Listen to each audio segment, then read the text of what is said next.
Hello friend, नमस्कार। स्वागत है आप सभी का एडुकेशन में। फ्रेंड्स, इस वीडियो हम लोग पशुपालन से जो संबंधित जो टॉपिक्स हैं उनको देखेंगे।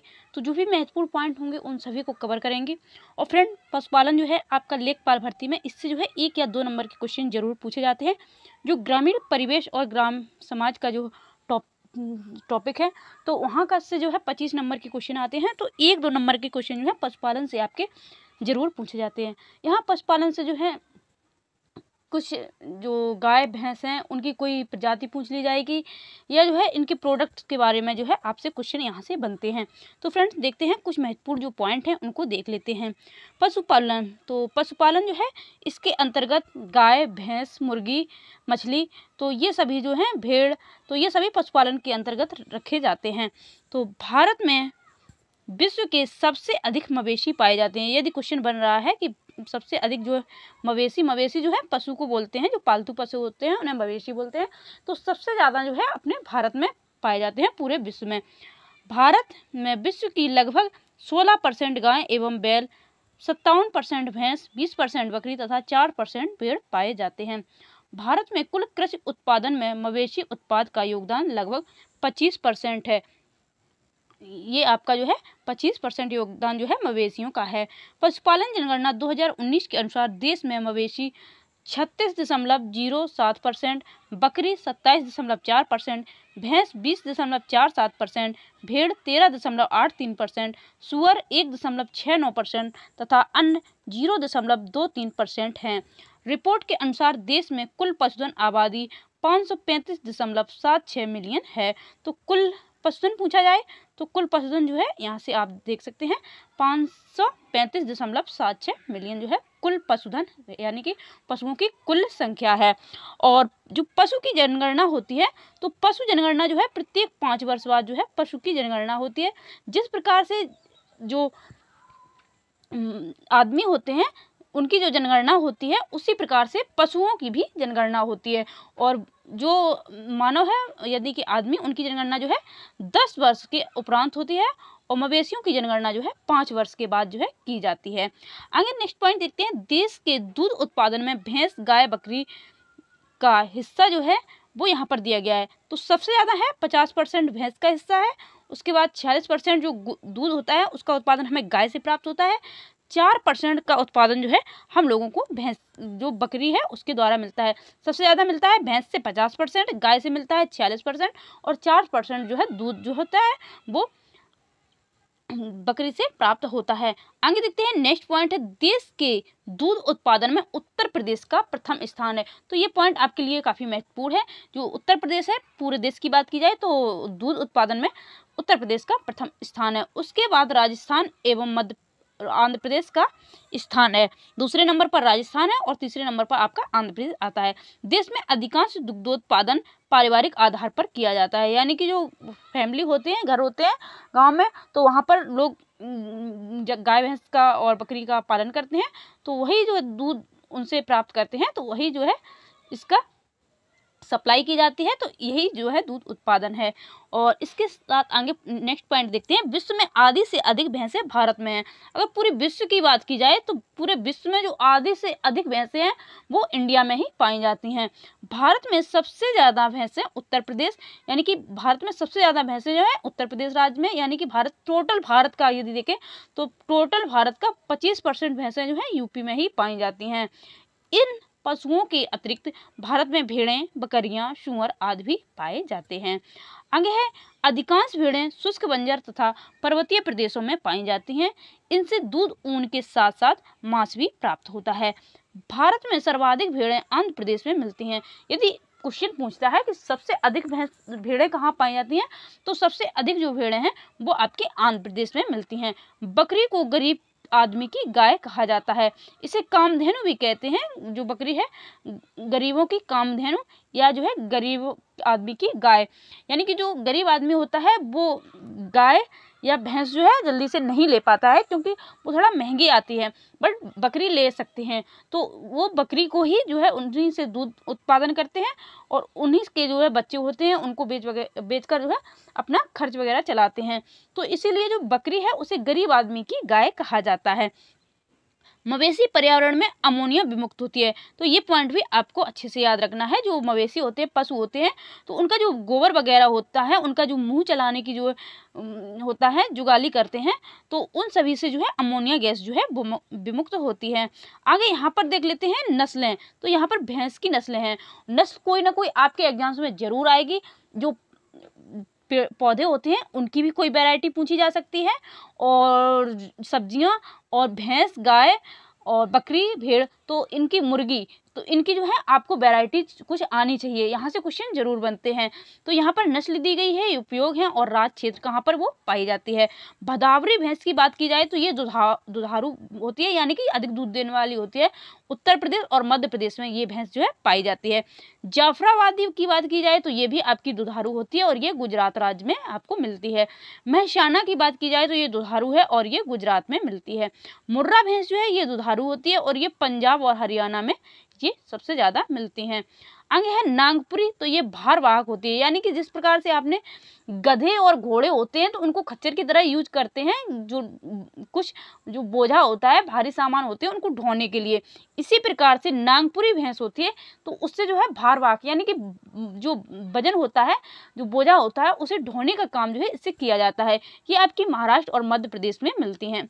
आगे है नेक्स्ट है नीली रावी। तो नीली रावी आपकी दुधारू है, यानी कि अधिक दूध देती है, और ये हरियाणा और पंजाब में मिलती है। नेक्स्ट है सुरती। तो जो सुरती है ये आपकी दुधारू है, और ये गुजरात में मिलती है। अब आगे देख लेते हैं दूध देने वाली गायों की नस्लें।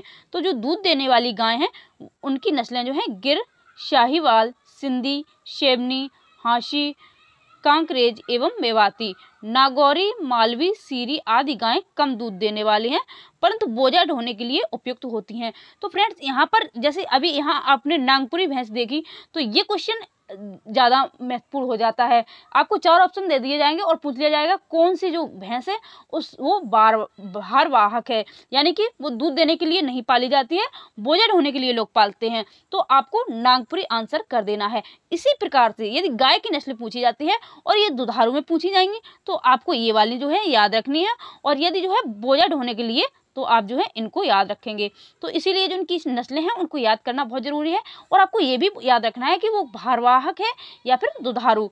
अब देखते हैं आगे। तो आगे अपना नेक्स्ट है गाय की प्रमुख नस्लें। तो गाय की जो प्रमुख नस्लें हैं उनको अभी देख ही चुके हैं, फिर से एक बार देख लेते हैं।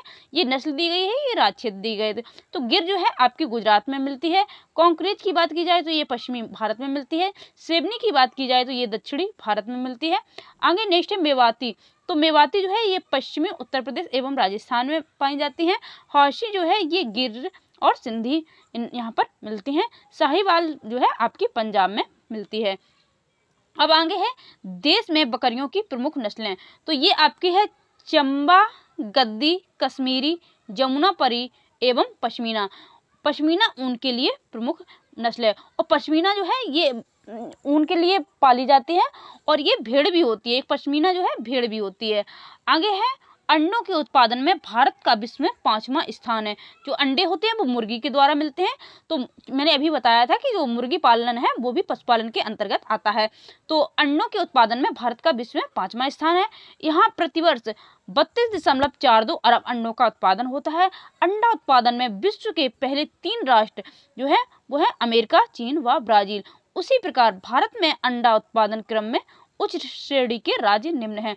तो फ्रेंड्स आपको विश्व के नहीं भले ही पूछे जाएं कि विश्व में जो है अमेरिका, चीन और ब्राजील अंडा उत्पादन में सबसे मतलब पहले, दूसरे और तीसरे स्थान पर हैं, बट इसके साथ साथ आपको सबसे ज़्यादा आपको भारत के याद रखने हैं, क्योंकि ये स्टेट लेवल का एग्जाम है। तो यहाँ पर इंडिया लेवल से क्वेश्चन जो बनते हैं तो वहाँ पर आपको स्टेट पूछ लिए जाएंगे कौन सा फर्स्ट, सेकंड और थर्ड स्थान पर है। तो ये चीज़ आपको अच्छे से याद होनी चाहिए। तो यहाँ पर जो है यदि अंडा उत्पादन की बात की जाए तो भारत में अंडा उत्पादन क्रम में उच्च श्रेणी के राज्य निम्न हैं। तो यहाँ पर आंध्र प्रदेश, तमिलनाडु, महाराष्ट्र और पश्चिम बंगाल जो है ये क्रमशः पहले, दूसरे, तीसरे और चौथे स्थान पर हैं। अब आगे आते हैं। कुक्कुट उद्योगों द्वारा वातावरण में क्रियाशील नाइट्रोजन यौगिक विमुक्त होते हैं। यहाँ भी आप देख सकते हैं, यहाँ नाइट्रोजन जो है विमुक्त होती है। पोल्ट्री के अपशिष्ट से वातावरण में नाइट्रोजन गैस का संलयन बढ़ता है। इसमें 0.9 से 9% से 1.5% तक नाइट्रोजन होता है। आगे चलते हैं, नेक्स्ट है मत्स्य पालन यानी कि मछली पालन। तो देश में मछली पालन के उत्पादन में तीव्र वृद्धि को नीली क्रांति की संज्ञा दी गई है।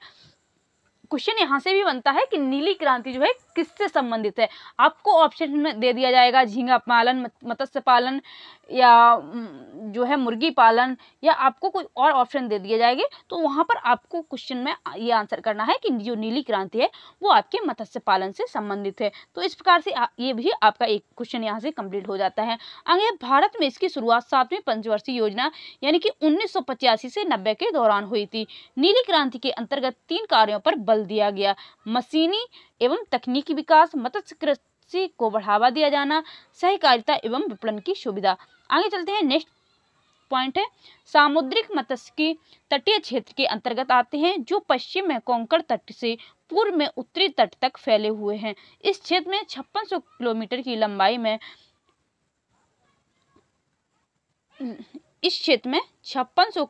लंबाई में जो है 28 यानी कि 2,81,600 वर्ग किलोमीटर क्षेत्र में मत्स्य पालन होता है। देश के शीर्ष मत्स्य उत्पादक राज्यों में क्रमशः आंध्र प्रदेश, पश्चिम बंगाल, गुजरात ये हैं। तो यहाँ पर सबसे ज़्यादा आंध्र प्रदेश है और फिर पश्चिम बंगाल, उसके बाद जो है गुजरात है। तो यहाँ पर ये भी आपको याद रखने हैं कौन किस नंबर पर है। आगे चलते हैं, नेक्स्ट पॉइंट जो है अंतर्देशीय मत्स्यिकी के अंतर्गत नदियां, नहरें, तालाब, झीलें आदि आते हैं। 1/3 से ज़्यादा मछलियां नदियों से प्राप्त होती हैं।